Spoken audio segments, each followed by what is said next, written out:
Welcome to part 4. We haven't done much with the board this time. I've added 2 snubber diodes, and those go from the drain of the FET to the positive. If you notice, it's kind of like a light blue there. These are insulated wires. Very unusual. Used a lot in production. But you can put some spaghetti on them so they don't go down and hit connections. And if you notice, what I've done is I've lifted up our shorting wire. And the reason for that is there was a question about whether these were real FETs.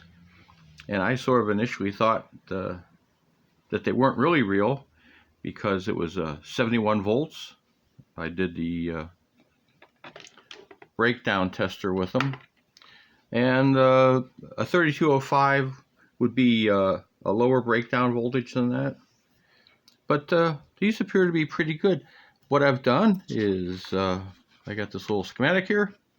I have a power supply set up with current limiting from drain to source, and I have these lithium cells, 7.4 volts. Technically you're supposed to use 10 volts, but that's close enough. That'll give us some numbers. So let's just turn that on. This will be out in millivolts.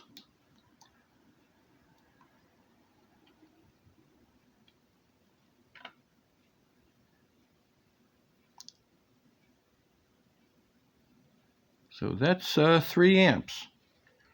And I'm at 26.2. So you divide that by 3, and that gives you the on resistance.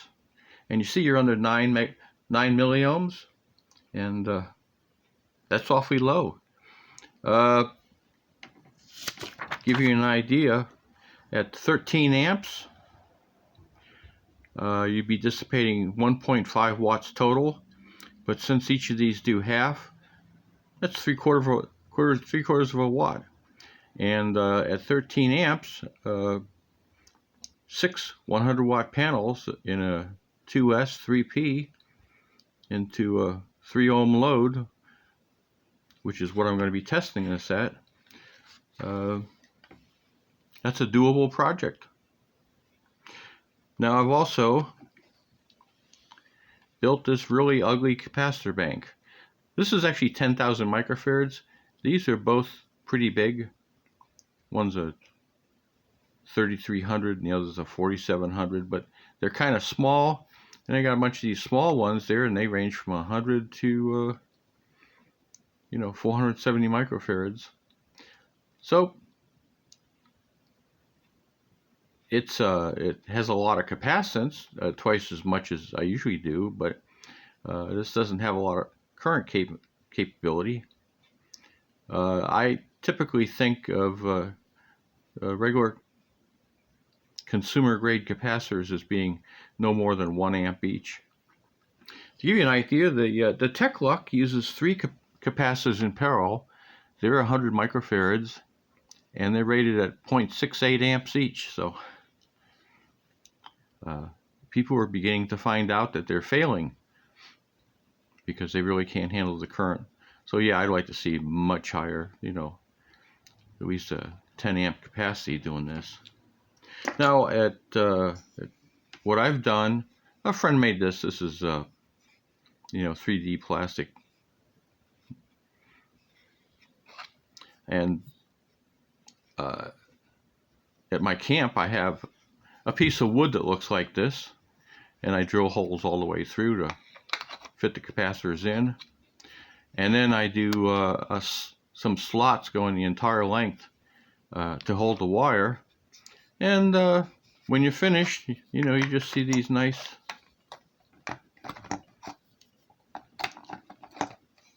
capacitors sticking up, and all the ugly wiring is underneath.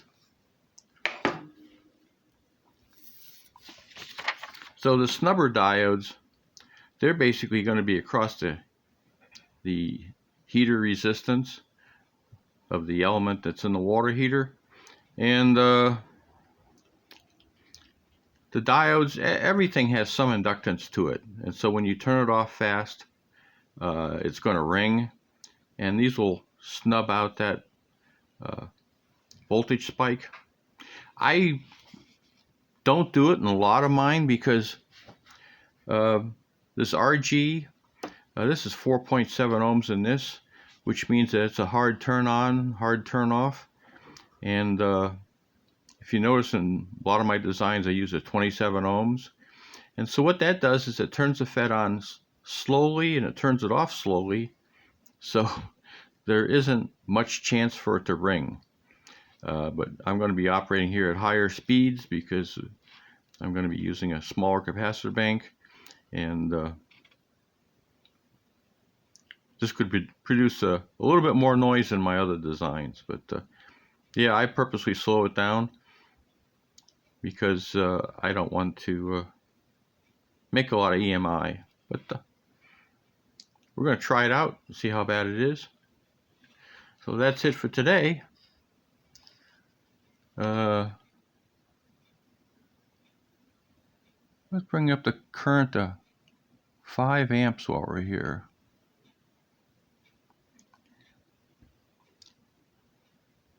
And we're 44.5. So, you know, that's 11 milliohms after the FET is warmed up a little bit. Not bad at all.